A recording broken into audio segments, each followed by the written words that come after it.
Well, hello and welcome back to Stop the Madness podcast by Digital Thinker. I am Alex Bolan and I have Ben here with me this morning. Yep, we're back. Super excited. Yeah. Episode 3.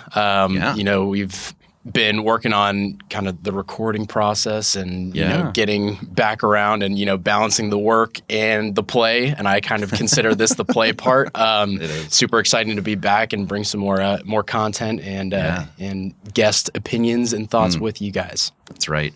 Yeah, this is episode 3. And it's funny, you mentioned just the dynamics of, recording. Obviously, we're in the studio recording. If those of you that are going back to back here, you noticed me in the first 2 episodes, clean shaven, haircut was looking real nice. It's been a busy couple of weeks, and I haven't had to shave.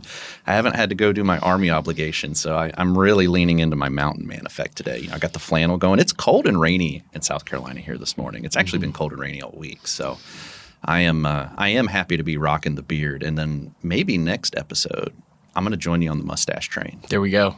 It's growing. I feel like it's later in the year. You kind of start to get to that point where you're like, it's time, It is. We're inside. It's cold. Yeah. Nobody's going to see me with this ridiculous facial hair. It's and not then ridiculous. It's incredible. You remember that for work, all you do is talk to people with your camera on. So yeah, right. Yeah, certainly. If I had my way, I would mustache it up all the time. My wife, though, is like, if you want to keep a happy marriage and sleep in the same bed as me, it's got to go. And I'm like, damn. See, that's how it started for me. And then she just not only was the mustache growing on me physically, but it was growing on my wife emotionally. So she's a fan. Every time I'm like, should I shave it? I'm about to do a podcast. She's like, no, don't touch it. It's you at this point. It's great. I'm living the dream, honestly. You should be. It's incredible. I absolutely love that. That's so good. Ben, we've had like a week and a half of some busyness on our side of the table. Mm-hmm. You've been traveling a little bit. Mm-hmm. Why don't you tell us about where you've been and what you've been doing? Yep. So last week, spent a few days out in Texas in the Houston area. Got to go out on site with a client, and really they're at a phase in their journey where they're working through some things. I think they have their process down pretty well, and they are very driven. Last episode we talked about having a culture of, leadership being present and on the floor, kind of talking with everybody about like what's going on, trying to solve problems hands-on rather than just kind of sitting up in the office. And so they have that in spades. All of their leadership folks are out there trying to get through things, and their issue has been kind of around they have a solution and they are trying to make the solution work better for them. So that's kind of where we filled in the gaps and just kind of helped them with some small fixes here and there, some training. We also talked about that a bunch on the last episode, really just giving the folks that are using tools everything they need to be successful. So that was a super inspiring trip. I know it sounds weird because it's a work thing, but they have their stuff figured out, and it was really cool to see, the effort they're putting into it. And it really was just a couple small tweaks in their technology that was helping the technology better serve them. So really good trip. And I know you were also traveling last week. Give a little update on what you guys did. The big dog was on the road. That's as they say. Yeah. So Bailey and I, Bailey's one of our consultants, we took a trip to a really tiny town of Coldwater, Michigan, about 2 hours west-ish of Detroit. Talk about rural, small-town America. That is it. And it was a cool place. So we went to this manufacturing company, and they specialize specifically in rotors that go on vehicles. I'm talking, rotor hubs that go on the four-wheel components of a vehicle. So what they're doing is really interesting. It's they're taking scrap metal, iron ore, and some other additives, smelting it down to liquid form, which, like, when you walk into the foundry side of the plant, it's kind of like stepping back in time a little bit. Not because of what they're doing is archaic. It's just like this is the process. And it's this, these giant furnaces, people wearing these like flame retardant suits, pouring molten metal into casts and molds, and sparks flying everywhere, flames everywhere. It's hot. It was like, I think ambient temperature was like 55 degrees outside over there, and it was easily 110 inside of the foundry piece. It was hot. Wow. And so, they're doing really – it's cool stuff, but it's also my first thing, I was like, this is like dangerous. Yeah. This is really dangerous. And so they've got to be on top of safety, right, which was a key component. But the reason we were there is we're going live with Hexagon EAM for them. And so talk about leadership component, I was pleasantly surprised to see this company got a new president in, I don't know, 6-8 months ago. But he's an old school Japanese guy, like old school TPM, old school 5S, just, I mean, really classic and rooted in process, maintaining the process and complete asset ownership of everybody. So one of the coolest things I saw, and this dude's like almost 70 years old, he walks the plant floor minimum 5 times a day. And at least in the morning and at least once in the afternoon, he grabs a plant manager, engineering manager, and usually just one off other person. And they just go walk. And anytime he sees a defect or if the line is stopped or anything, he stops everybody and says, okay, what's going on here? What are we going to do to fix this? And what are we going to do to prevent it from happening again? And so he's really pushing in that culture piece of we all need to own this. And I can tell like the vibe within the organization when I was there, a little resistant to it. But I could see by day 2 when we were doing some training, it was starting to click a little bit. They were starting to understand the method to the madness, if you will. And so it was a really cool experience. But I got a fun story, and that's going to segue us really well into today's conversation. So we were, and I made a LinkedIn post about this. So we did mobile training early Tuesday morning, and we're just showing them how to find assets, close work orders, all that other good stuff in digital work. And the room was a mix of seasoned maintenance technicians, supervisors who we were told like these are going to be your problem children, right? Like they're not going to adopt this. This is going to be a really big battle, and they really hyped it up. They made it sound like it was going to be hand-to-hand combat for a while. And then we had a few younger folks and a little bit of a mix in there. So anyway, we're going through this and we're showing them how to search for assets. And one of the younger technicians raises his hand and says, I don't think the assets are labeled on the line, or if they are, they're not labeled to how they're labeled in EAM. The naming conventions are not the same. And yeah, that's a problem, right? And he said, how do I know I'm at the right pieces of equipment trying to pull up PMs or whatever? And we said, yeah, that's actually a really good question. And so we looked over to the leadership team and said, hey, what can we do to fix this? Right. Like where can we move the needle here? And immediately it was like, oh man, money, time, we should buy NFC tags. We just got too much going on. And it was a lot of hemming and hawing. And so I looked over at Bailey and I said, hey man, why don't we just assign QR codes to all the assets in EAM, print those out, laminate them, zip tie them to the equipment where we can, and now all of a sudden the technicians can use digital work, scan the QR code, pull up the asset information, PM history, what PMs are coming up, and just make it a lot easier for them to do it. And the leadership team just was like, there's no way. There's no way we can do this. And I was like, yeah, we could do this today. Like there's nothing stopping us from doing this today. And so they had a little IT intern. I say little, he's not a little kid. He is a kid. He's 20 years old. But this IT intern was sitting in the corner scrolling on TikTok probably. And I say my inner military man came out and I pointed. I said, hey, you, come here. We're going to go do some stuff. And he was like, what are we going to go do? And I said, so Bailey gave him like 10 minutes of training. Here's how to assign the QR codes to the asset. And he just started cranking them out. And then as he was working on that, the leadership team was like, whoa, we need to stop. Well, what is this going to cost us? Like this, you guys, what's going on here? And I said, this isn't going to cost you anything. This is going to cost you maybe a little bit of time, some printer paper, and maybe half an hour with your maintenance supervisor, because he needs to walk with the IT intern so they can walk the line and he can put the appropriate tag on the appropriate asset. Right. And they were floored, stunned that we could do this quick. And I was like, we'll have this done before the end of the week. Like if we just take a little bit of time every day to go and do this, we'll be done. Yeah. And then the technicians, the maintenance guys, even the older guys were like, this is revolutionary. Like it was such a small thing that moved the needle in a positive and powerful way for these folks. And that was really cool to be a part of, witness. It was really cool for me to just do it. I'm really surprised they just let me do it. I was really thinking they were going to be like, nah, man, you're crazy. Like you can't just be doing this. But they were, I guess, kind of waiting for somebody to take action. I'm not trying to toot my own horn here, but I'm just looking at the, replaying the scenario. And, this company, they're they're just busy all the time, right? Like, I mean, they're trying to not only manage a manufacturing company, but everything, all the other variables that go into play. And so they don't have time to think about some of these small things. And so that's kind of the power of where we can come in, help them see and understand that we can make very big gains through small, simple actions. And that was one of them. And of course, it's, we told them, like, this isn't the end all be all. You could obviously use the QR codes as long as you want. But if you want to do NFC tags, let's plan it out. And then we can tag the assets, and then you just hold the iPad up to it and it pulls up the data instantly. You don't have to scan a QR code anymore. Like, we become that more efficient. But the big win out of all of that wasn't the efficiency saved. It wasn't the time saved. It wasn't the enablement through the technology. It was the culture change that happened immediately. Because when the leadership team was like, yes, let's go do this, and we started doing it, and the technicians were like, okay, when can I start using this? I was like, today. You can start using this today. There's nothing stopping you from doing it today. Yeah.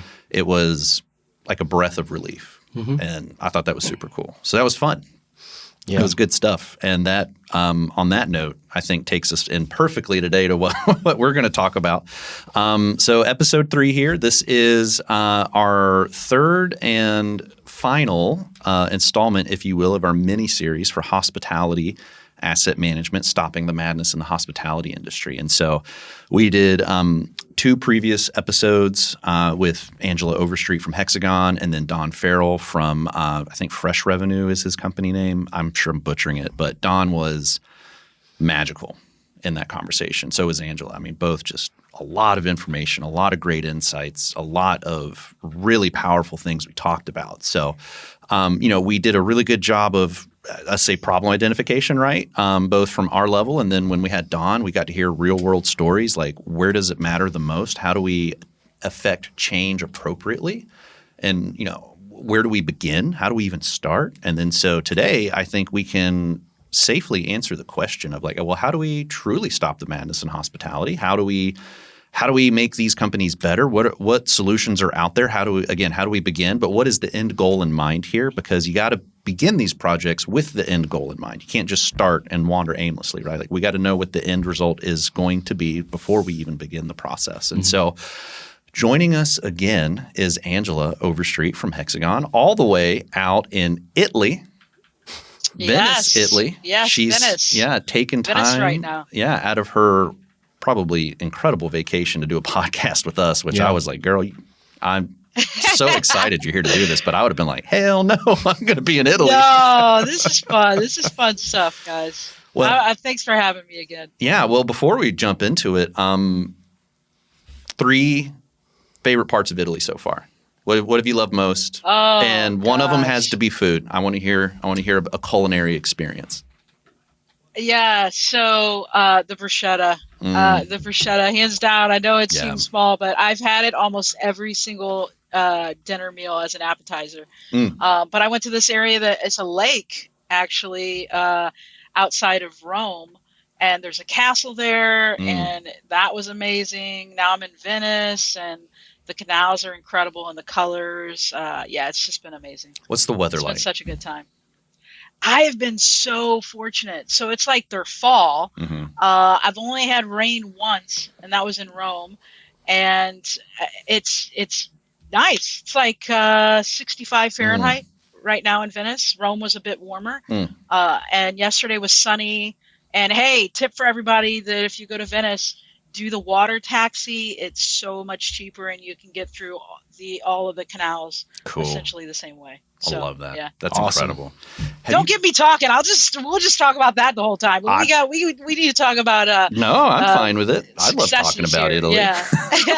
Italy is like it's a place. I'll tell you my whole vacation. Yeah.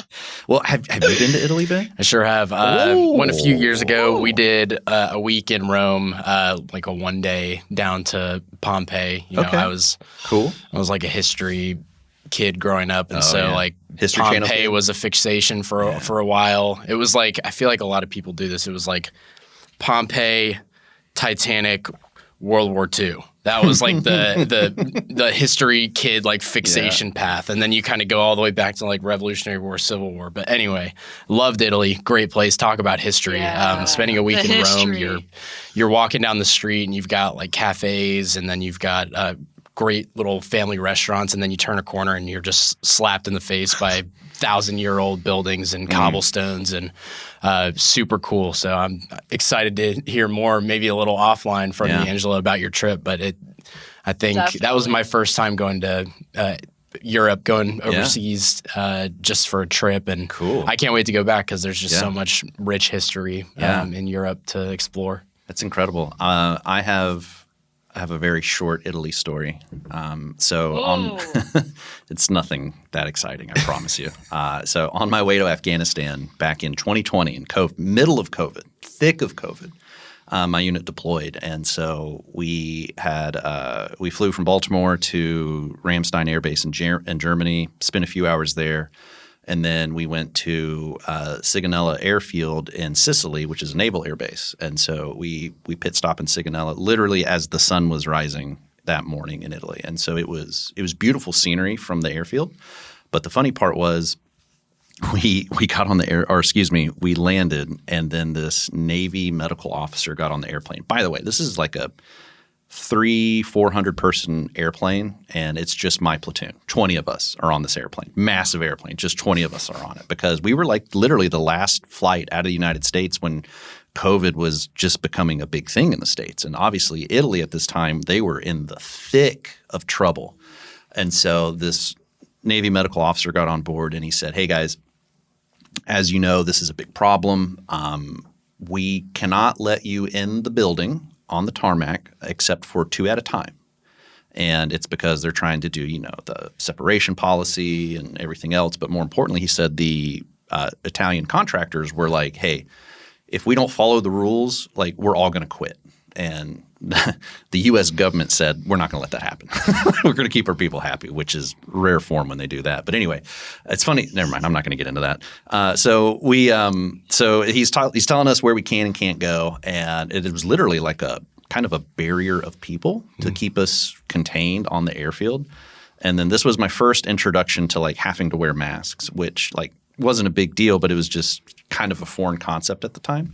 So this guy, they had to work with what they had, which wasn't much. So he went to it's called the PX. It's like the clothing store, if you will, on the military bases. And he bought as many packs of green military-grade underwear that he could get. And then he fastened like rubber bands for the ear loops.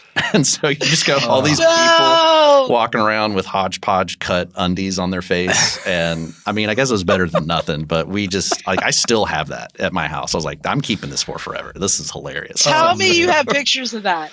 Maybe. I don't know if I want to. Tell me. I don't know if I want to pick those up, but. Oh my God. That's funny. It was crazy. And it was crazy. So I spent 3.5 hours in Italy on an airfield, and then we got back on the airplane and took off. And that was a fun flight because we got to see the pyramids of Egypt from 38,000 feet in the air, which was kind of cool. Yeah. And then we got into Kuwait, and that's a story for another time. Not because it was it was horrible, but there's nothing exciting about Kuwait, in my opinion. So, but you're right. We do have better things to talk about than Italy, Kuwait, and the Middle East, and the ever-changing issues of sociopolitics. So, yeah, right. Yeah. So, let's get into it, Angela. Getting into the spirit of trying to paint the full picture here. Let's kind of recap just a pinch. Like, why is it important for hospitality entities to begin to digitally manage their assets and their work that comes with it? Yeah. So kind of going back to what the first 2 episodes of the process of really identifying why, to your point, and some of the reasons why are productivity and safety and being able to have team collaboration and communication, all of these different things. And first, identifying those reasons for every organization, every hospitality organization is different. A lot of them are going to be the same, right? But everyone needs to kind of determine what their reasons for prioritization of bringing in something that's going to make their processes better, a system when I say bringing in something. So yeah, I'd say those are some of the top ones that come to mind for hospitality organizations. That makes sense. So, I mean, I say watering this down to really simple analogy terms. Why do organizations invest in digital accounting software? Well, keep better track of your money, right? Mm-hmm. Where are you spending it? Real time. You're not over here fumbling through checkbooks, hand ledgering stuff, right? And it also keeps accountability high. It keeps operational overview high, especially from a cost standpoint. And so, there are many things involved with managing, running these companies, taking care of the equipment and assets. So, back to your point, Angela, it's equally as important that we manage what we're investing in, right? Equipment, facilities, whatever the case may be, because we want to maintain not only the value, but make sure that that is delivering on what its intended purchase was for. And so that requires maintenance, cost tracking, you name it, right? Like we could peel that onion back a many different ways. But I guess, Ben, I want to hear your take on why it's important to digitally manage assets or have better visibility from a hospitality standpoint. Yeah, I think we mentioned this a few times, and we're talking about we're starting with the fundamentals and process and training for our people. That's the first step of the process. But then when we talk about digital tracking of what we have, really getting an understanding across your organization where we're not having to guess. We're not having to say, how many pieces of equipment do we have? How many parts do we have in inventory? Has anybody ever even checked our storeroom to see how many of each part we have? Are we writing that down on a clipboard and having people just walk in willy-nilly and grab stuff and not update what we have? Having it all digital is a way to know from the bottom to the top of your organization, okay, we all have access to this tool. We can see exactly what's going on. We can see work history on a particular piece of equipment. And it's really just there to support your larger goal. We're talking about making maintenance important, making it matter. Well, it matters when you're putting the effort in to be able to track everything and see it right in front of you and understand, okay, this piece of equipment has had 5 to 10 work orders for emergencies come up in the past month. Mm-hmm. Why is that? Yeah. If you're just sending people out to go fix it, that's great. It needs to be fixed, but you don't have anywhere to start when you're starting to do analysis and getting to a spot where you can start being preventative and being like, okay, we know that we're sending somebody out to fix this a whole bunch of times. Maybe we need to take a look, get the engineers involved and say, let's go check out this piece of equipment and see what we need to do to fix it and make it so we don't have to go and do a bunch of emergency work that's costing us a lot of money and wasting a lot of time and preventing our products from getting out the door. So I think being able to track from a place that everything is in one central hub of data that is safe, secure, you're not having to deal with paper anymore. Yeah. It's super important, and it kind of helps you build to that next step, which is being able to plan for the future. Yeah. Sorry, go ahead, Angela. I'm going to just piggyback on that because it reminded me when you were talking, Ben, about what Don had mentioned in that last episode in regards to the labor issue that is really prevalent in hospitality, and having that one single source of truth and a single standard way of doing things. Automating, it makes the digital life of managing assets, it really does help in terms of if you have a lot of turnover, being able to have a standard system and single source of truth to what you said. That just reminded me of what we were talking about in that last episode. It really does make a difference. Certainly. So it's kind of a safety net as well. If you've got what Angela's talking about is if you have folks that have been there forever, they understand the inner workings of the business and how to do maintenance on certain pieces of equipment. In hospitality, they know where certain things are. If they leave, having a digital tool, it's not going to save everything in your organization. What it is it's going to support what you're doing as a business and be able to track everything. So in case somebody does end up retiring or leaving, somebody new comes in, they don't have to just fabricate all of these ideas and where things are or figure it out on their own. There is already a pre-built roadmap there in front of them. They just have to go in and search, okay, this is where everything is here. It's location-based. Or I just walked up to this piece of equipment. I have no idea what it is. How do I figure out Where do I what start? it is? Where do I start with this? How do we maintain it? What kind of work's been done on it before? You have this log. They don't have to go through file cabinets to go and pull all of the work order history if it's even been recorded. So I think that's a huge piece is you're keeping your data secure, but it's also a safety net for you in case you do have unexpected things happen where people leave or, somebody comes in and they're going to audit your organization. And then you're kind of like, well, shoot, do I even have all the information to give them? Am I going to get dinged on this audit? I know that's a big concern for a lot of folks. There's a lot of safety pieces just covering your own skin, and it helps going forward as you grow. It does. Angela, I'm going to go off script here a second. I wanted to ask you if you could.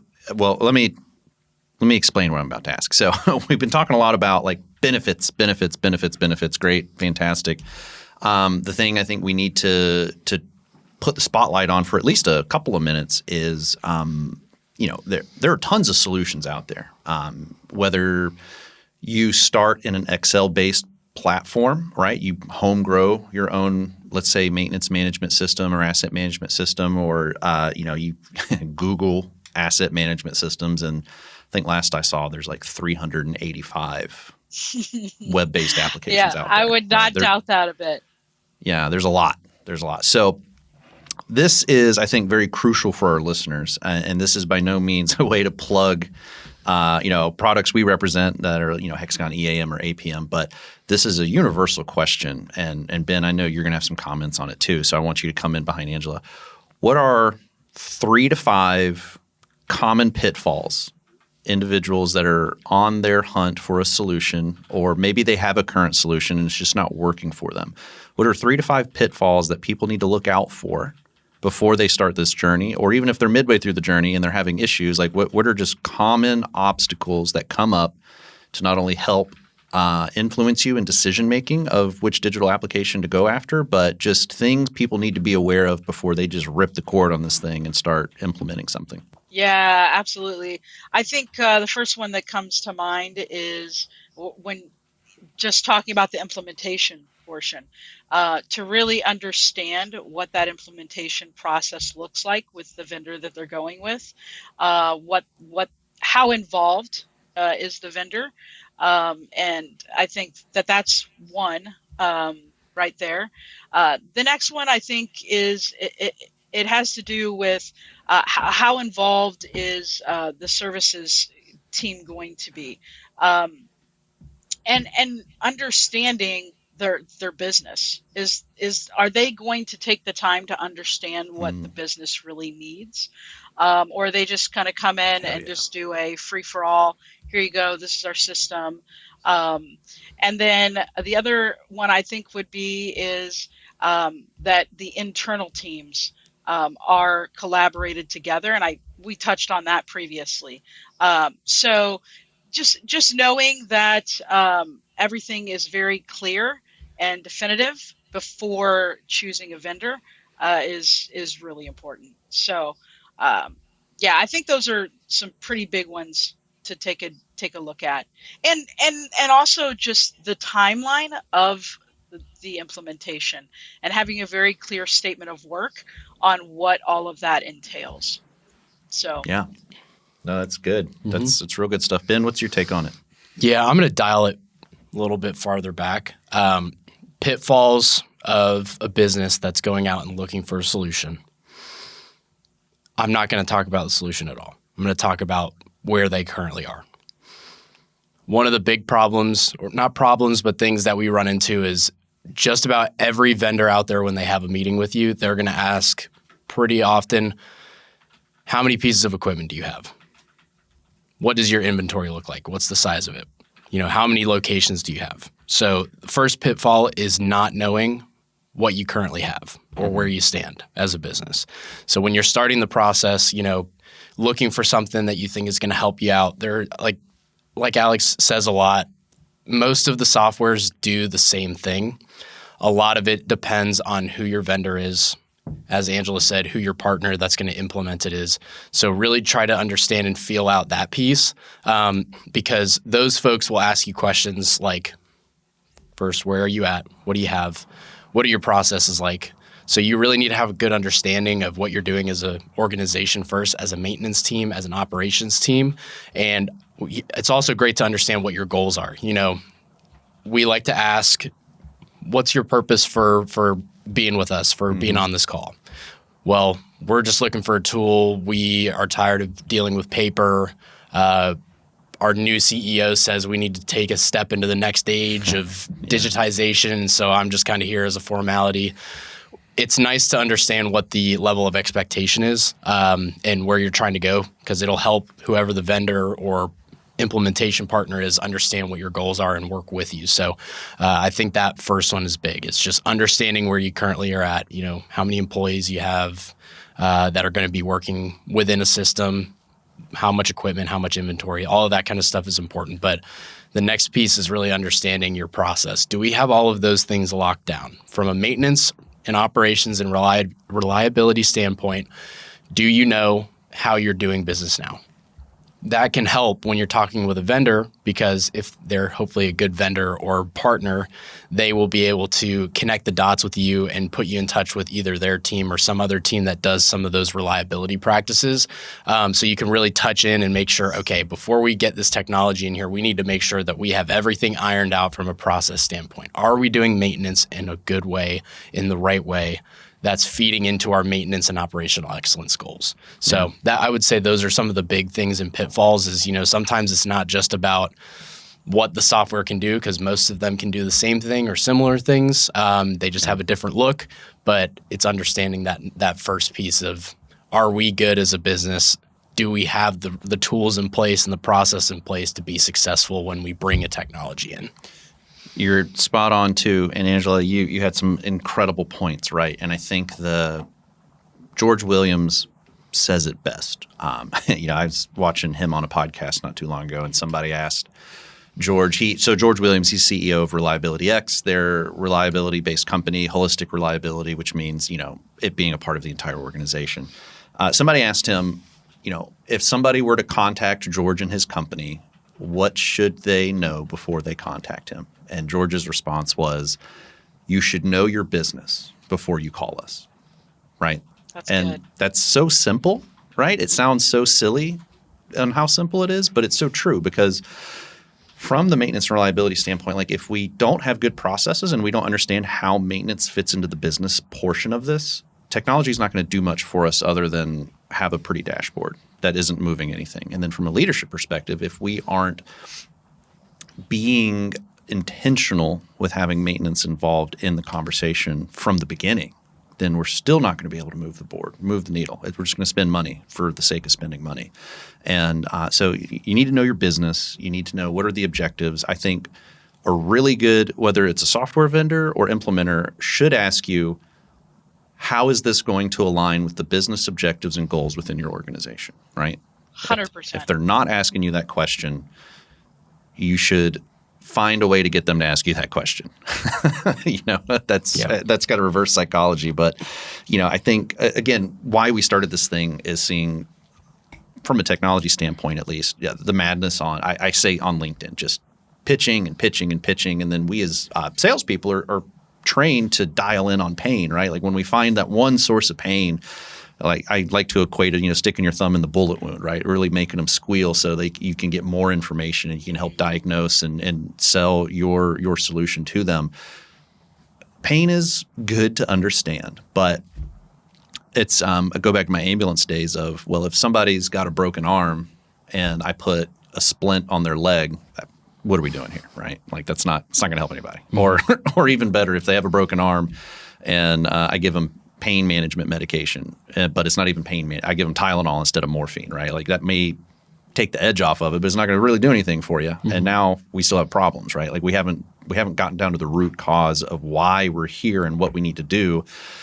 and addressing the treatment plan, so to speak. So, but even more so when we get to, let's say, the treatment plan or the working with a vendor or implementation partner, building a statement of work, understanding very clearly, right, the project management piece, what is in the scope, what is out of the scope, what is considered a change, a change order component, because, we see it a lot, and I'm sure you do too, Angela.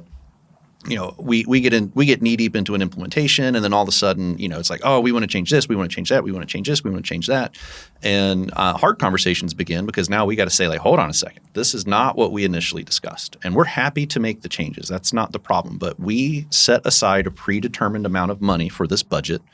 And we, as a partner, we try. We don't always do this very well, but we try really hard to honor the budget in the initial scope and ensure that we're not going to go over budget. It goes back to some research I've been doing on that. This has been, probably a figure for the last 20 years. EAM or CMMS implementations have like a 70% fail rate and have an 80% over budget rate. And it's because we start getting crazy with changes. Nobody's managing it. Nobody's keeping anybody accountable. And then all of a sudden we're stuck with the fat bill on a piece of technology that isn't working. That's how people lose jobs, right? That's how people lose jobs. So you need to, when you're finding your partner who you're doing this, they've really got to be part of your accountability system. Obviously it's their best interest to make money, but I think it's more common than not that a lot of these companies don't have their customers' best interest in mind, which is crazy to me because our customer success is our success. So if we lean into it not with that, then nobody's winning. So the elusive win-win is a lot easier to find than you may think. So so very excellent points. Thank you for entertaining me on that, Angela. That was great. Yeah, go ahead. Yeah, one other thought as you guys were both speaking was the whole don't bite off more than you can chew. I think that is probably one of the largest pitfalls as well. And it's very much correlated to everything we're talking about. Understanding your business so you don't bite off more than you can chew. And the whole, salespeople thriving on pain, I think that has to change to where we thrive on preventing pain, right? Like we want to thrive on being able to have conversations with people before the pain is excruciating or just a minor wound. Yeah. We want to catch that beforehand, and so that we thrive on preventing pain rather than, oh, where's that pain so we can make them feel it, like as you said, push our finger into the wound more so that they will buy our software. No, that shouldn't be our incentive. So Exactly. Yeah.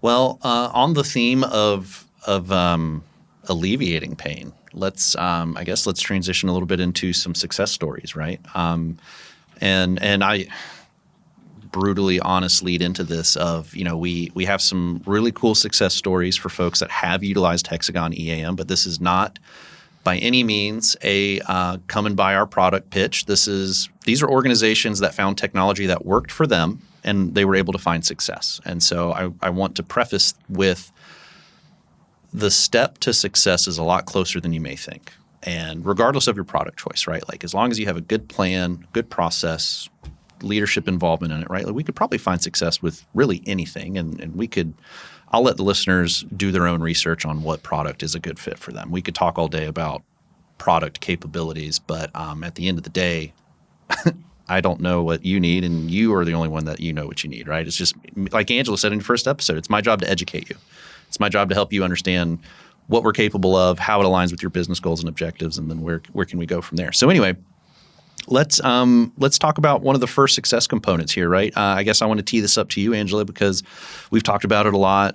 This case study is open, published, and available for anybody to read. There's actually a handful of LinkedIn posts about this, but let's talk a little bit about Legoland Korea. Kind of a big name brand, right? Everybody loves Legos. I love Legos. I'm 35 years old and I still love Legos. Shoot, I'm with you. Yeah, and I can't wait for my little boy to get into Legos. But Legoland theme park, like that's cool, and it's in Korea, which is even cooler. So, I know we've reviewed some of the case study materials, but I guess walk us through a little bit. Where have they found success? Where have they been able to do some really cool things? Yeah. No, it's exciting. And general amusement and theme parks, right? they need to monitor their equipment. Mm-hmm. And it comes down to the priorities for Legoland Korea were to be able to maintain the availability and the reliability of their rides and their facilities, to ultimately, at the end of the day, they want to guarantee the safety of the guest and the operational excellence of the park.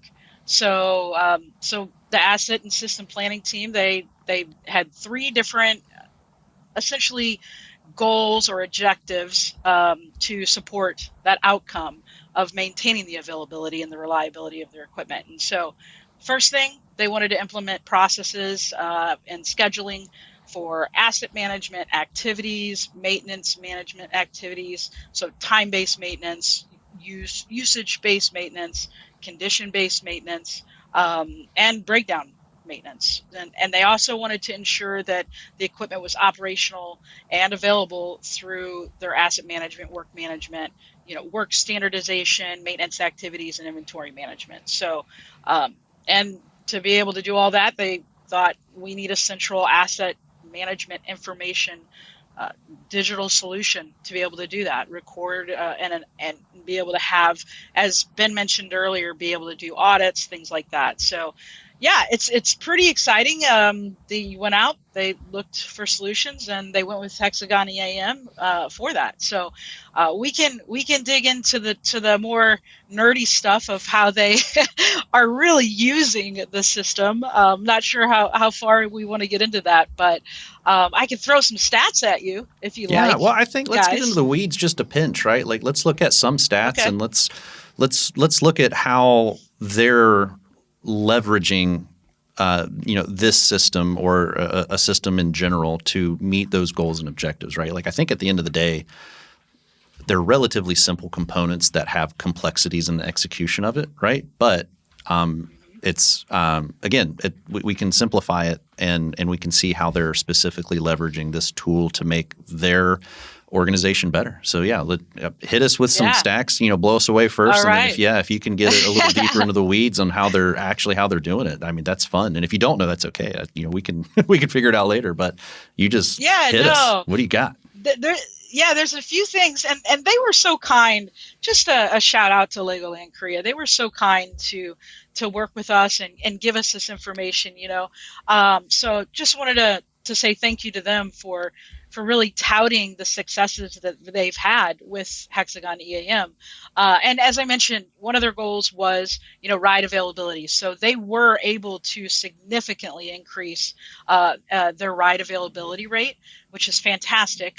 They were able to reduce the breakdown in the maintenance budget by 5% and reduce outsourcing service costs by 30%, which is pretty fantastic. So some other things, no statistical number stats, but essentially they were able to strengthen their safety processes, which when it comes to, just in the news this week, I saw on LinkedIn, there was another ride that large amounts of people in Denver were left very high in the air, right? No one wants to do that. So safety is number one at a theme park. And so they were able to strengthen their safety processes, be able to revise some inspection checklists, strengthen qualifications, and improve work conditions. So, those are just a few of the stats that they've given us. And I can get into the weeds, but when you can get stats like that by implementing a system, and again, I'm a fan of Hexagon EAM. I think we're she's really paid to say system. that. She's paid to say that. Everybody. I'm paid to say that, and I believe it too. Yeah. But to your point, like you said, it would be silly for an organization not to look at multiple different EAM or CMMS systems that fit their business the right way. Legoland, clearly they did that, and they thought that Hexagon EAM was a win for them, and it's proven to be, which is fantastic. So we can get into kind of like how they used it, or I'm gonna pass the ball back over to you guys and see where you want to take this. Yeah, but, I really like those stats, because to me, I look a little bit deeper at like the cause and the purpose behind it. Legoland realized, we're a great park, but we think we could be better. It sounds like there's this energy of wanting to improve, being better, not being complacent with, how things are or how they've always been, wanting to improve, not just for them and their image, but for the people coming to the park and wanting to enjoy and have a good time. And so when I hear the stats about, safety process increasing and, reliability of their rides, I've been to many amusement parks where I just want to get in line and just keep circling back and keep getting in line and ride the ride. And if you get up to the front that first time and they're like, you see the people in front of you get on, they go off, and then you hear the person over the loudspeaker go, "This ride is shut down for maintenance." And it's like, that's an experience thing. And so for Legoland to say, we think that we can improve, we can be better. How do we do it? Well, let's take a look at how we're maintaining all of these rides. How are we able to properly track, reduce the amount of time that it's breaking down, see if we can get ahead of it and say, okay, we know that this ride is going to break every 25, 26 runs, which, again, I'm just making up numbers here. It could be way more, way less. But they understand that they're noticing trends. They've got folks that are great folks, it sounds like, working on those rides, that they're getting in tune with it. So they're able to know, okay, we can fix this. We can cut out this one issue. Maybe it's getting a better part in there or getting a better process for start and end of the day when they're going through and doing their maintenance checks. That would be kind of the whole part of the process of, like, they noticed there was some kind of madness in their organization at their park, and they say, let's try to cut this madness out and really get a hold on what we're doing so we can understand and analyze better for the future. I love those. No, I'm about to get really deep in the weeds here, so just bear with me a minute. So I love the approach that Legoland took, which I think this is more of an uncommon approach in maintenance to maintain their equipment and ensure its availability on condition, use of time. Some of the other things you mentioned that I've already forgotten about, I'm so sorry. But you mentioned it was all basically time-based maintenance, not I guess you could say calendar-based maintenance, right? Where we do this PM on April 15th every month, and it just is what it is. That's, for some pieces of equipment, that's fine, right? It's just maintenance is more dynamic than that. If you're doing a preventative maintenance program that is everything is just calendar-based, you're just doing things to do things at this point. You're not doing the right piece. You're not doing the right work on the right piece of equipment at the right time. It's something I say, frequently now, right? So getting into the weeds of this, I'm making some assumptions. So let's just assume I'm correct. Probably not, but let's just assume it, right? Let's just assume I know everything. When the engineers are building these rides, safety is the biggest component, right? So let's talk about a roller coaster. You have the safety bar or the harness thing that comes over, and it's an automated piece of equipment, right? So somebody hits a button, it comes down, and this is where I'm assuming that there is a mechanized safety pin, probably on a spring or something, that latches itself into place to keep it from coming open. Well, the engineering team should be doing a failure mode analysis on that latch. How many times does it, when it gets engaged, how many times does it take for it to fail? If we're using this thing 500 times a day, 7 days a week, basically 24 hours a day, when is this thing going to fail? How can we reverse engineer the failure mode on this, right? And ensure that we have protections around it to keep it from failing. And there's a whole process to get through that, right? But those are the sort of things that need to be done, because if we're not doing that sort of engineering, and then maintenance isn't able to align its strategy around that singular piece of latch. And what I'm getting here is I saw a reel, of course, on Instagram. I think this was probably 15 years ago, but video on a roller coaster, and kid and his dad were in the front seat, and the latch failed on the safety bar. Now, it didn't come open all the way, but it came open a little bit, and the kid slipped down. I think he was 12 or 13. He slipped down in the chair, and his leg hit one of the bars on the physical piece of the roller coaster, and it snapped his femur in half. And it started it almost began to drag him. This is scary, right? I know I'm getting dark here, brutal. But luckily everybody saw what happened. They picked him up. They had to wait for the ride to complete before they could render first aid. But that's a critical failure. And for any organization that doesn't treat something that small as a critical failure, your trust is going to erode. And going back to what Dawn talked about on the last episode, right?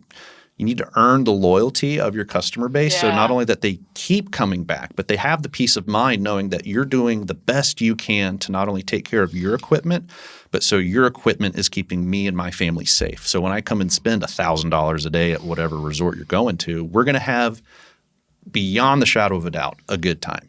And I don't have to worry about injury, safety. I mean, you can't predict everything, right? But we can mitigate as much of the risk as possible. And so those are clear steps that Legoland took. Again, like just throwing out software out of the equation. Like you said, they said, we want to get better and we want to make sure our equipment is available and at the highest level of safety standards for not only our patrons, but our workers, the culture and environment. And then they executed. They did it. Yeah, and that's and to your point. It's not just safety. You just said this for the workers. It's not just safety in terms of the patrons and the equipment being safe for the people coming to the park, but it's safety for the technicians that are going out and doing the work on these pieces of equipment. And that's actually one of the things that they're using in EAM. It's the safety management module, so they can set these different qualification levels for the maintenance jobs based off of the importance and the risk of the inspection and the work that's prohibited when assigned to the technician. So if the technician doesn't have the qualifications to be able to work on that ride, that gets triggered. They won't be able to do that. So and they, for example, they're using permit to work to be able to recognize the work in progress, reduce the accident rate, lockout, tag out, those types of things for their technicians. Those are very important elements to the whole process to be considered. So safety all around. It's all around. Absolutely. And I mean, again, going back to if we're just out here trying to purchase a system to manage work orders, 388 versions of that out there that can be done. The where you need to get deeper understanding your business, right? But the more important piece is you need to have the end in mind. The end in mind being of if we're going to increase our safety for everybody across the board, what does that take? What does that entail? And the system I'm going to choose, does it have the robust capabilities to do what I need it to do? And you need to ask yourself, do I need that level of robustness? I'm going to say everybody should, but that's also my inner salesman coming out. So, but you need to, again, like be able to assess, and you talked about this on the first episode too, Angela, like assess where you're at and what you need. Like what is it going to take to get the job done? For organizations that may be managing locations globally, right? Like it's important to understand that multilingual capabilities are important. Multi-currency tracking is important. There's some very specific things when it comes to managing properties on a global scale that not many applications can do.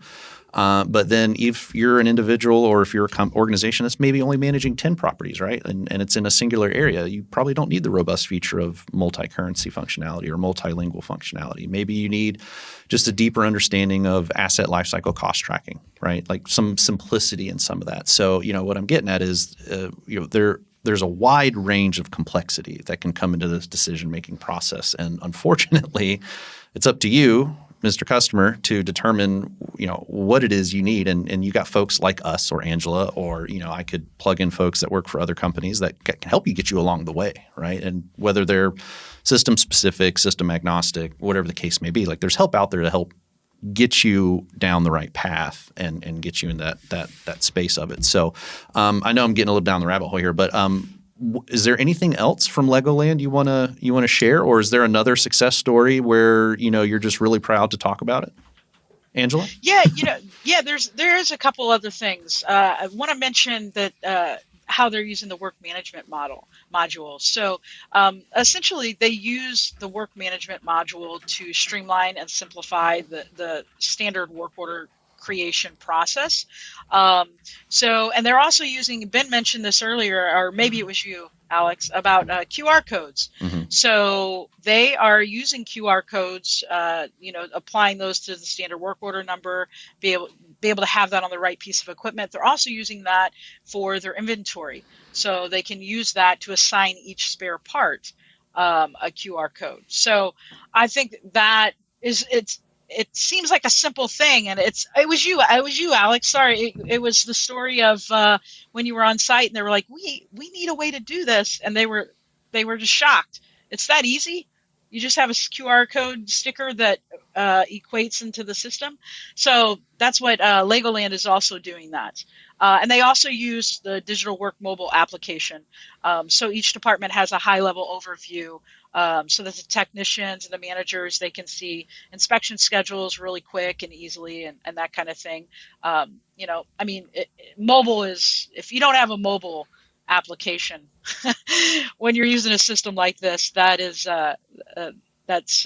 got to have a mobile application. Well, yeah, it makes field work near impossible, right? So it's just I want to take a pause for a second because you said something really powerful, Angela, and I want you to shed some light on this. Okay, and you're going to hit this home. I just know you are. I'm going to try. We'll see. So we've said multiple times today, planned work is safe work. I think 99.9% of people can say, yeah, of course, planned work is safe work, right? How do we actually do planned work? And so Angela mentioned, they're able to assign spare parts to work orders. That's part of planning. That's also not only reduction in time, efficiency, and everything else, but what are other complicated components of planned work to make safe work? Like how do we drill down a little bit further on this planned work is safe work component? Because it's easy for us to say it. How do we actually do it? And if I'm putting you way too much on the spot, we can etch a sketch the next 30 seconds. No. Magic post-production. No, I think it goes back to, this is great.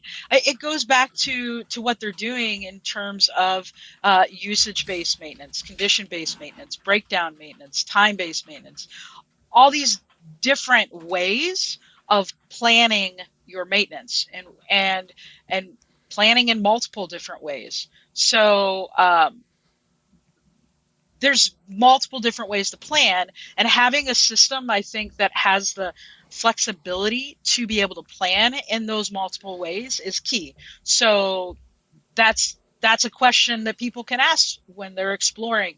What are the numerous different ways that I can plan my maintenance to ensure that I'm hitting every element of planning that I can to ensure the best success that I can have? So hopefully that was a home run, or like no, that was great. Third, yeah. Did I get to third on that one? Or that's good. I think that was a the World pop Series, fly guys. outfield By that the didn't way, hit the mitt. Yeah, that was good. Good. Yeah. Oh, thank you. So the World Series, I just have to throw this in there. Oh boy. I haven't even seen. You're a Dodgers fan, aren't you?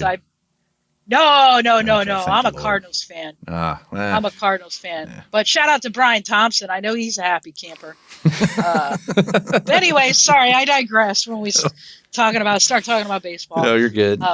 Ben, good. Can you expand on that a little bit, right? Yeah, I'll kind of use our Legoland example here. You and your family, the kids really want to go to an amusement park. Are you just going to wake up that day and take them? You're probably going to have to go and look at your calendar and say, what else do we have? What day is going to be the best? When does the paycheck hit so that we can buy the tickets and then the food and the cotton candy, et cetera, et cetera? You got to plan for it. The same goes for maintenance. You need to decide, for us, are we okay with just doing the same thing of something breaks, we send somebody out, who cares how long it takes? That mentality doesn't really get you far in the hospitality space because there are people that are depending on those offerings, those rides to be working. So you have these two elements banging heads against each other. A system is not going to save everything in your organization, a software. But if you have the motive and mission to say we are done with reacting to problems. We're done with reacting to emergencies. We want to get ahead of it. Being able to leverage technology that is centered around planning will be able to give you that freedom to not be sending out people on fire drills all the time. Yeah. You're able to get ahead of it. We say we have this system where we have set up for every single ride, every single refrigerator system where all the cold drinks are living, every bathroom stall, everything in your park that you know can break. You have a plan that says we are going to have preventative maintenance schedules where we are setting up ahead of time when we're going to send somebody out to check on it. We know that certain rides are going to break at certain intervals, especially after a certain number of trips around the track. So if we can get ahead of that and plan, that means we're planning. We know what's coming.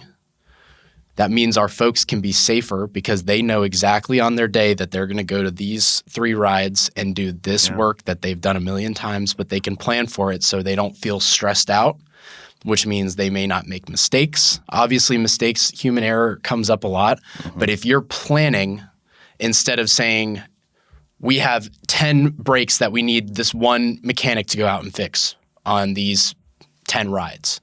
Instead of that, we say we've got 3 that we have scheduled maintenance for.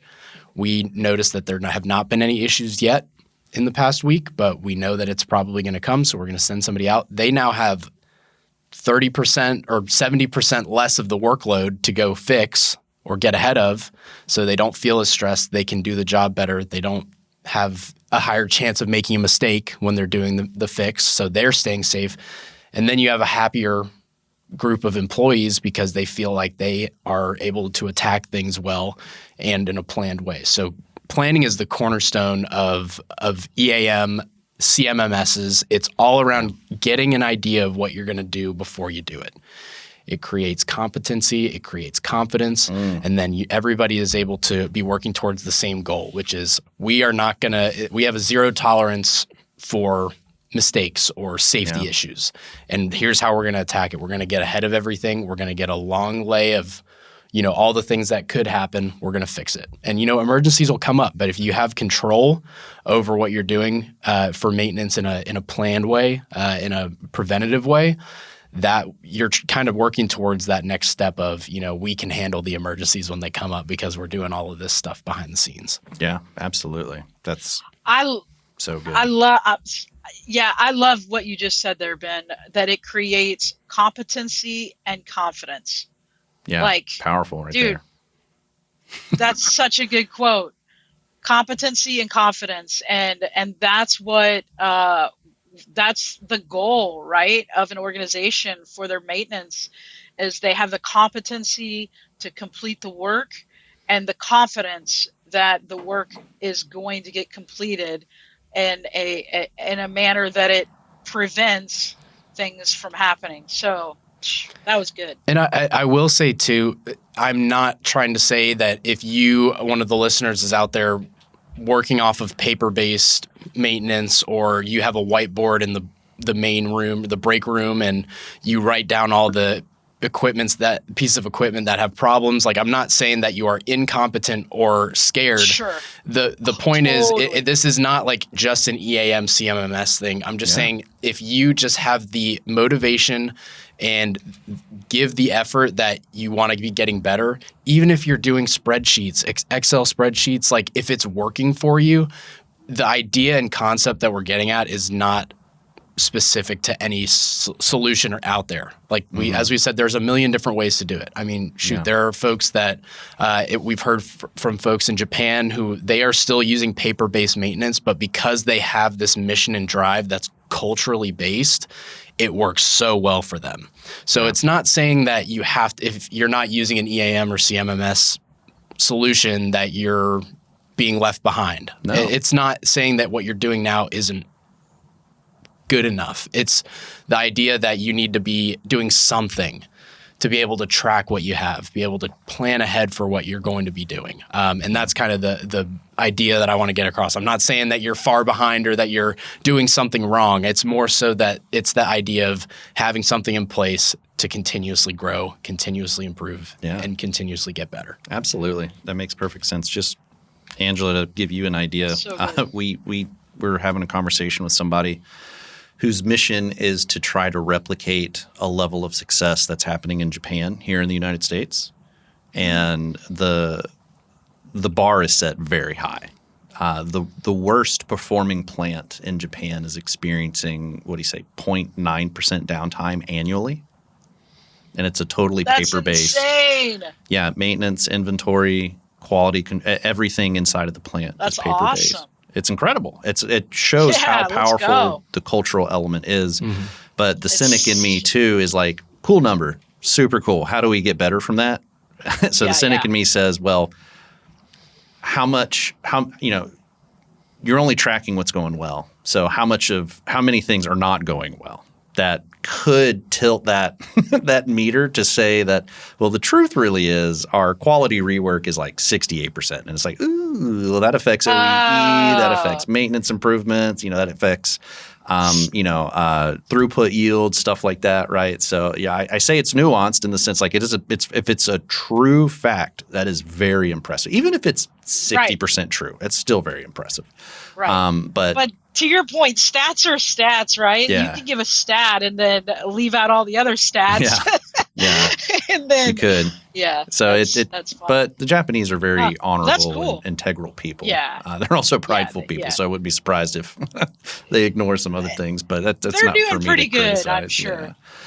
Well, I know we're getting relatively close to bringing her home, but Angela, I wanted to give you another opportunity to discuss, any other success cases that you've seen in the field, right? Whether it's anonymously or able to be named, regardless. Yes. Obviously we talked about Legoland and what they've been able to do, which, by the way, like 5% reduction in maintenance budget is a big move. It sounds like a small number, but it's a very big move.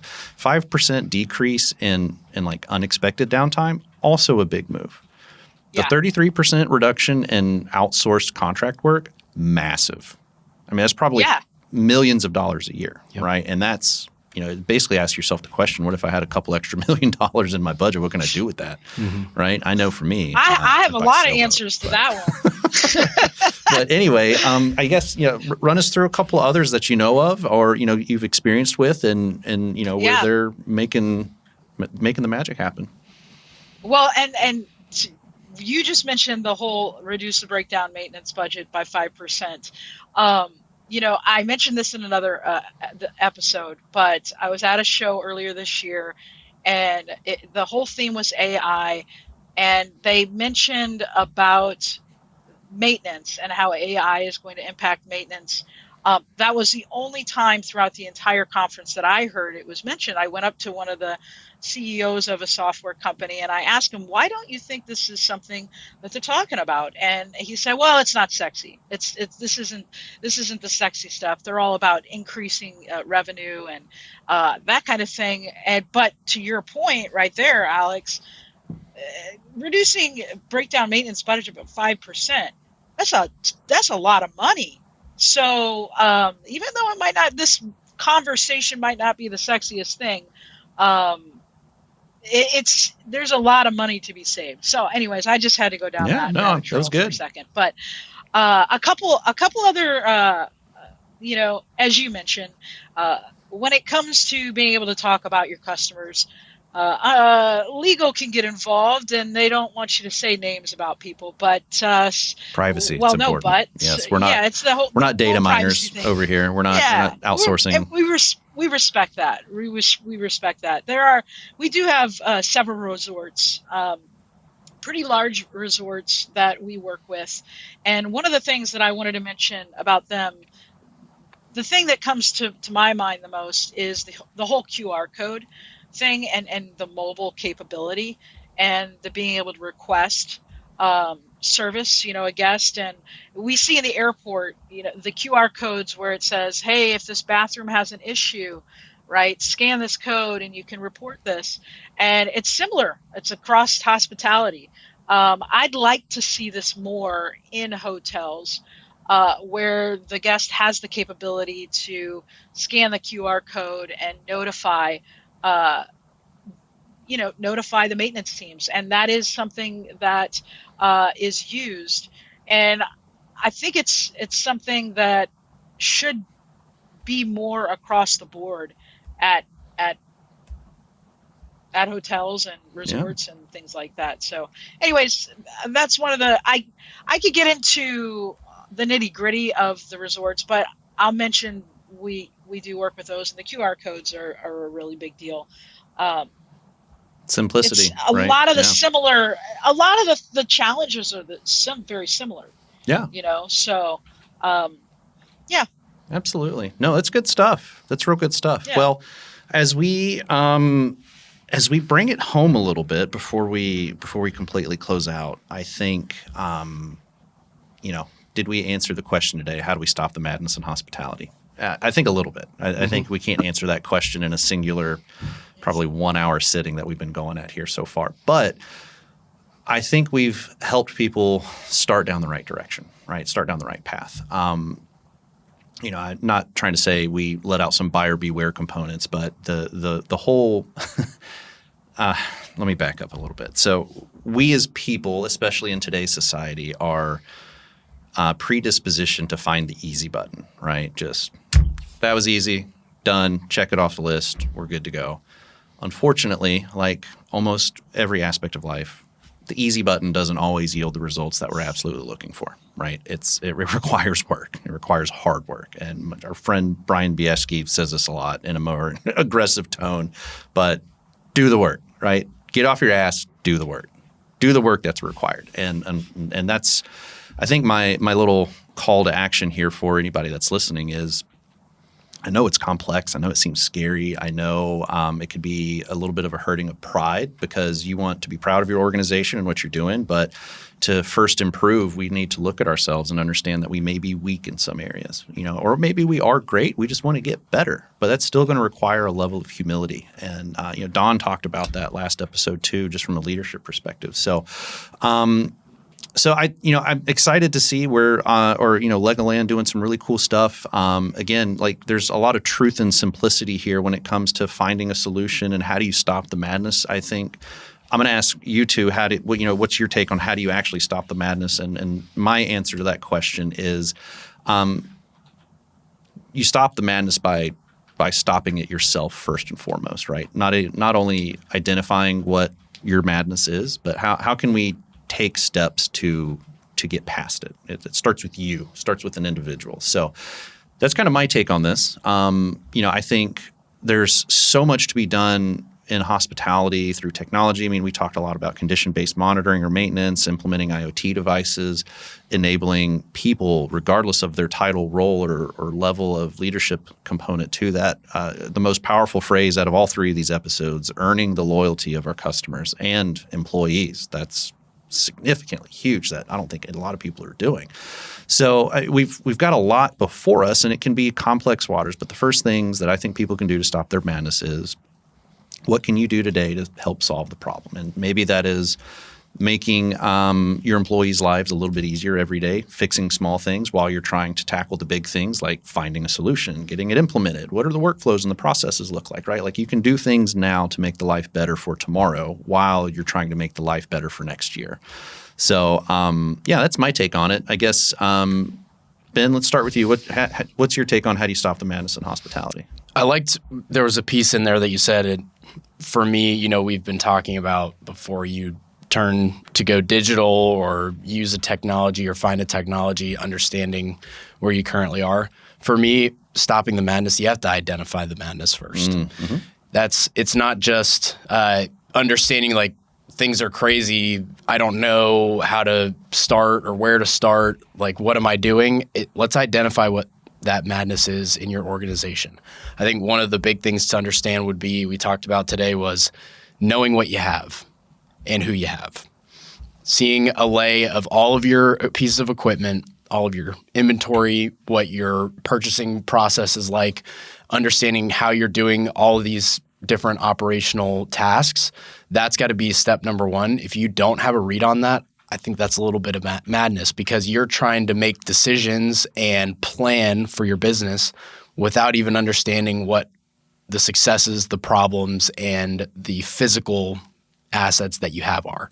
I think that right there, that's a stop the madness. You could stop tomorrow. You don't need a solution. You don't need a consultant. You don't need a salesperson to come to the door to fix that for you. That's an internal want. That is, we, as of today, are going to move forward with this no-nonsense idea and mentality that we will not stand for a business and an operation where we don't attack what we have and understand what we have. That's just a culture mindset change, just a little tweak.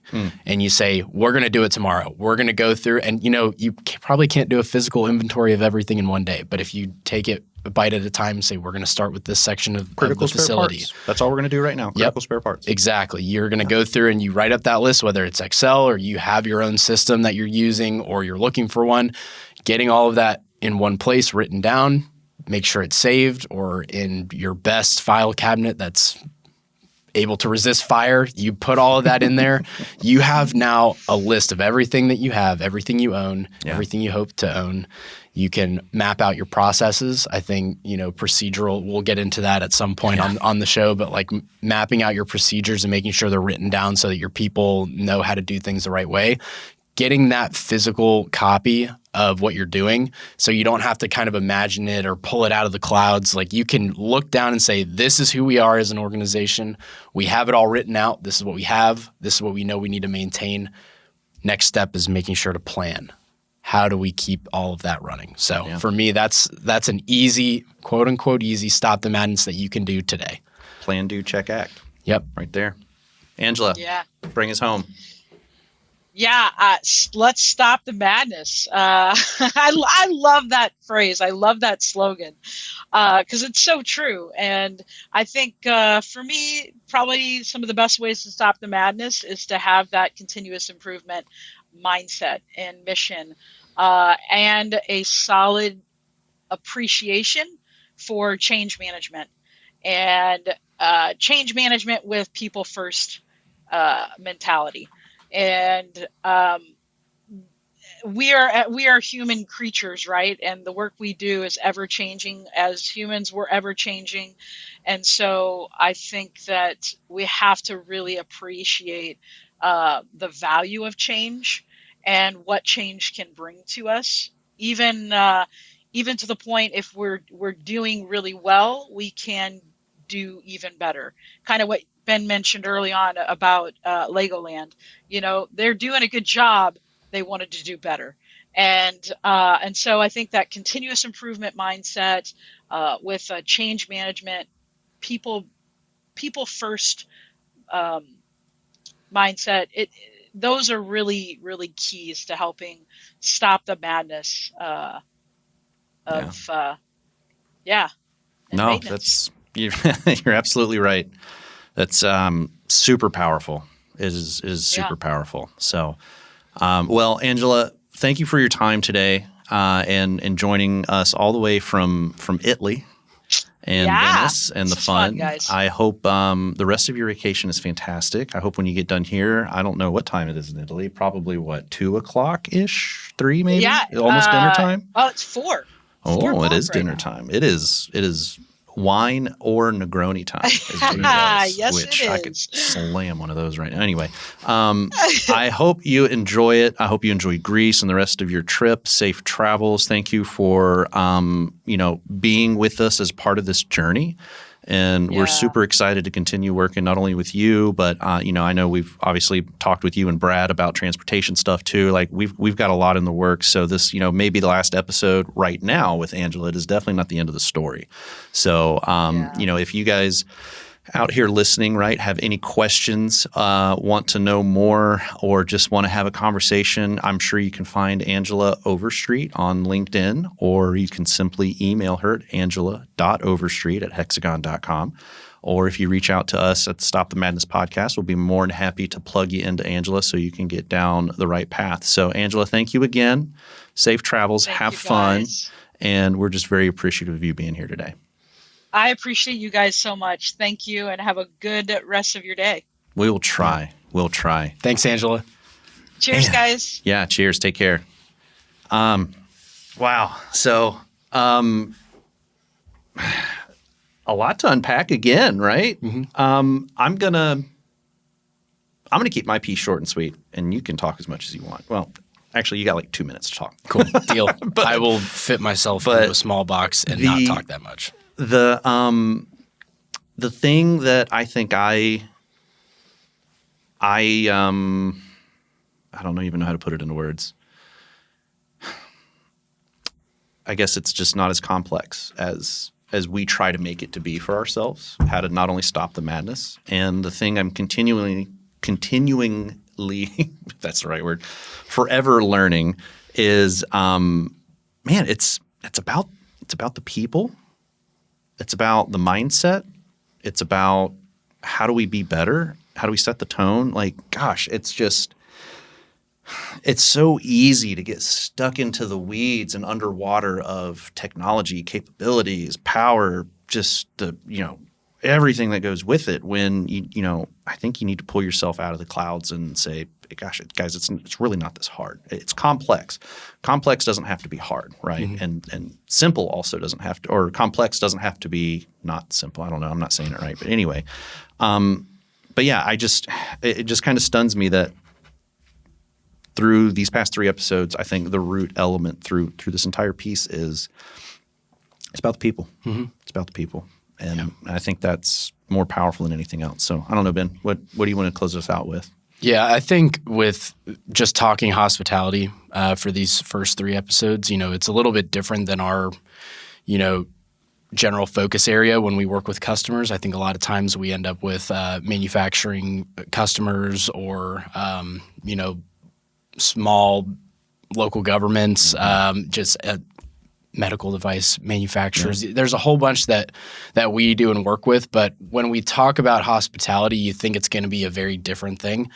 What I heard through these 3 episodes and the conversations with Don and with Angela is it's not that different from any other industry, because it all comes back to what you said, the people, but it's also we don't need to get all caught up in this technology and software buzz right off the bat. It's all about understanding who we are, who we want to be. Let's start to plan for it. And how do we plan? It helps if you have some kind of process or system in place. Yeah. You don't have to have it, because sometimes culture alone can carry you through that from leadership. Yeah. You have a goal in mind. You want to get to this final stage, but you don't know exactly how to get there.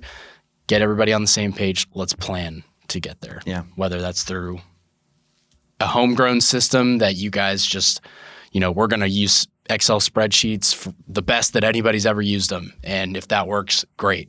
Our goal is to help you all feel that passion and that fire to be like, we're good right now, but how can we be better? Let's try something new and get this process in place so that we can be the best we can be. Absolutely. And I think the thing that I've learned, and I know probably a lot of people either have already learned or will learn very soon, is that your maintenance and reliability journey is never ending, constantly evolving. So, I think it's unwise to set an expectation that we're going to hit this level and this is where we're going to live. Things are going to change constantly. And so it's not only continuous improvement to get to the next level beyond that, but it's just being adaptable constantly. That's good stuff. Well, this was great. And I guess kind of teeing up into our next episode coming up here soon, Ben and I, it's just going to be you and me on this next one, and we're gonna dive a little bit deeper into what is the madness, and again, how do we stop it? Where do we see madness across the board? It's we started this from seeing madness from technology vendors, but having traveled recently and having spoken to a lot of really cool people just in the last 2 weeks, we've learned that the madness is everywhere. Yeah, absolutely everywhere. So we're going to dive a little bit deeper into that, and it's going to be a fun conversation. So until next time, we appreciate you being here with us. Or drop a comment, subscribe, or if you have any questions for us, or hell, if you even want to come be a guest and talk to us about how you're stopping the madness, send us an email. Let's do it. Let's get you on the show and let's have a good time. So thanks, everybody. I hope you enjoy the rest of your afternoon or day, wherever you may be, and stay safe out there. Take care. Thanks, everyone.